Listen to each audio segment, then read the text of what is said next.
Dear students, let's learn a wonderful poem upon Westminster Bridge written by William Wordsworth. He was a major English romantic poet who wrote on the theme of nature and common people. His poems reveal his love for nature and sympathy for common folk. The poem Upon Westminster Bridge is one of the best examples of romantic poems. This poem is a Petrarchan sonnet. Sonnet is a poem of 14 lines. Its complete title is Composed upon Westminster Bridge, September 3rd, 1802. The title shows a specific place and time. The poet was traveling onto the Westminster Bridge. It was early in the morning. The poet stopped there to admire the view before him. In this poem, the poet describes the bridge, the panoramic landscape, the river Thames, beauty of the city London, and silent nature before him.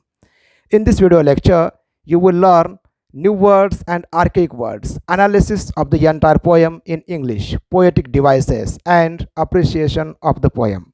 Let's get started. See the poetic lines. Upon Westminster Bridge, earth has not anything to show more fair. Dull would he be of soul who could pass by, a sight so touching in its majesty. This city now doth like a garment wear, the beauty of the morning, silent bare. Ships, towers, domes, theatres, and temples lie, open unto the fields and to the sky, all bright and glittering in the smokeless air. Never did sun more beautifully steep in his first splendor, valley, rock, or hill. Never saw I, never felt a calm so deep. The river glideth at his own sweet will. Dear God, the very houses seem asleep, and all that mighty heart is lying still. William Wordsworth. These are the poetic lines. Now see new words from the poem. Sonnet means a poem of 14 lines. More fair means more beautiful, more attractive. Dull means insensitive. Touching means emotionally moving. Majesty means impressive beauty or magnificence. Garment means clothes or dress or attire. Glittering means shining. Steep means to cover with. Splendor means grandeur. Mighty heart, here meaning people in the city. Now see archaic words. Old English words are called archaic words. Nowadays, these words are rarely used. Now see the archaic words. Doth means does. Unto means to or until. Glideth means glide, here meaning to flow. Analysis of the poem. Now see the first four lines of the poem. Earth has not anything to show more fair. Dull would he be of soul who could pass by, a sight so touching in its majesty. This city now doth like a garment wear. The poet watches the view from the Westminster Bridge and thinks that no sight on the earth is more beautiful than the view from the Westminster Bridge. Only a dull or insensitive person would pass by without noticing this beautiful scene. The sight was very attractive that everybody would get impressed by the beauty of the scene. This city now does like a garment wear. Now, in this line, the poet wants to say that the city London looks like a person who has worn beautiful garments. The beauty of the morning, silent, bare. Ships, towers, domes, theatres, and temples lie, open unto the fields and to the sky, all bright and glittering in the smokeless air. Now, here the poet says that the beautiful city is calm and quiet. It is early in the morning. The poet can see all man made structures clearly. The poet tells us that ships, towers, domes, theaters, and temples are looking bright. They are shining because of the morning sun rays. The air is clean and smokeless. There is no clear line between the city and the natural surroundings. The last stanza of a sonnet is called sustet. It has 6 lines. Now see the lines from the sustet. Never did sun more beautifully steep in his first splendor, valley, rock, or hill. Never saw I, never felt a calm so deep. Now, in these lines, the poet describes the beautiful early morning. Here, the sun is personified. The sun is shining on valley, rock, and hill. The poet tells us that he had never seen and never experienced such deep peace. The river glideth at his own sweet will. Dear God, the very houses seem asleep, and all that mighty heart is lying still. In these lines, the river Thames is personified. The river flows or the river glides under the bridge. The poet addresses the God and tells that the people in their houses are asleep yet. Houses seem asleep means people in the houses are asleep. Here, houses are personified. At last, the poet tells the readers that all citizens in London are sleeping.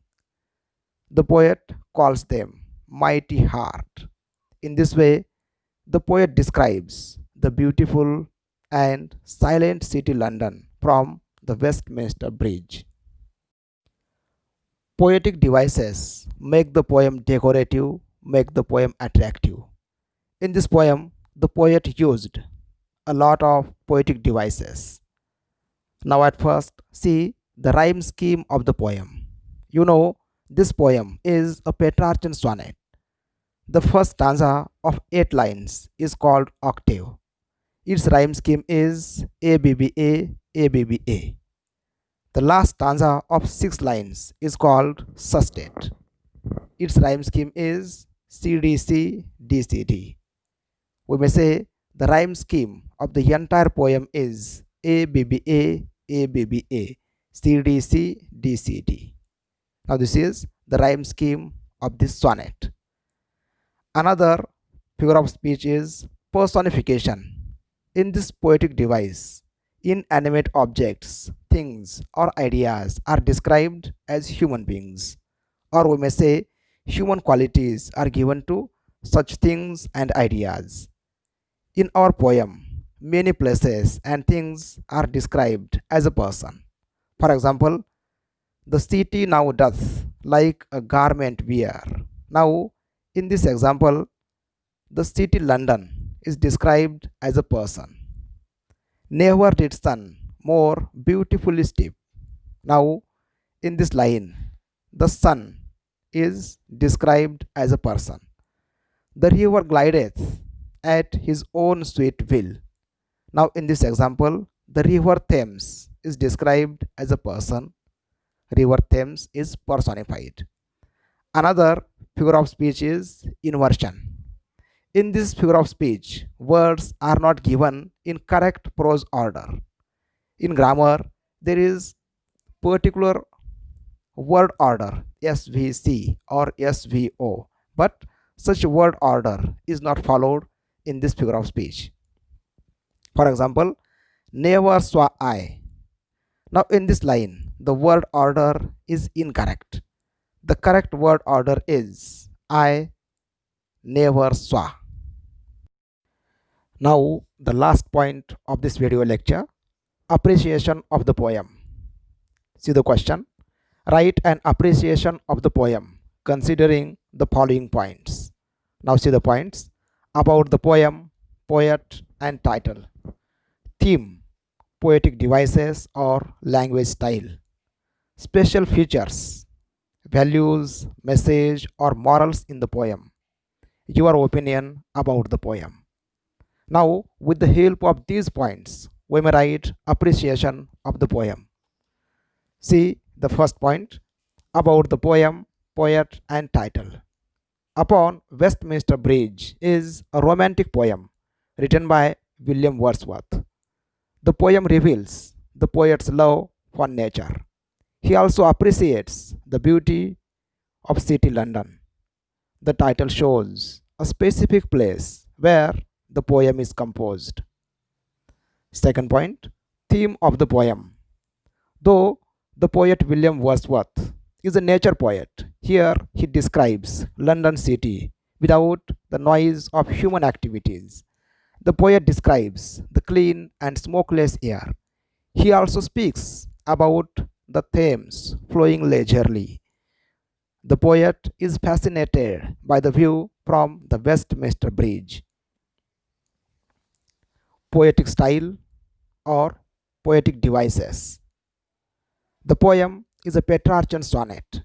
The rhyme scheme of the octave is ABBA, ABBA, and the rhyme scheme of sestet is CDC, DCD. The poet uses personification to describe the sun, the city London, and the river Thames. While describing the beauty of nature, the poet uses figure of speech inversion. All these devices make the poem more attractive and decorative. Special features. Usually, the poems written by William Wordsworth describe the beauty of nature, but Upon Westminster Bridge is an exception to this. Here, the poet describes the beauty of man made structures like ships, towers, domes, theaters, temples, etc. Point number fifth, message, values, or morals in the poem. The poet watches a view from the Westminster Bridge. We may think that this is an ordinary thing. The poet looks at the view in a positive way and finds a pristine beauty in it. The poem teaches us how to appreciate ordinary things. We may find beauty in everyday things. Last point, my opinion about the poem. The poem is written in simple words. It gives a great message of finding beauty in ordinary things. No doubt, there should be beauty in the eye of the beholder. In this way, we may write appreciation of the poem. Dear students, for more videos, subscribe my YouTube channel. Thank you for watching. Have a great day.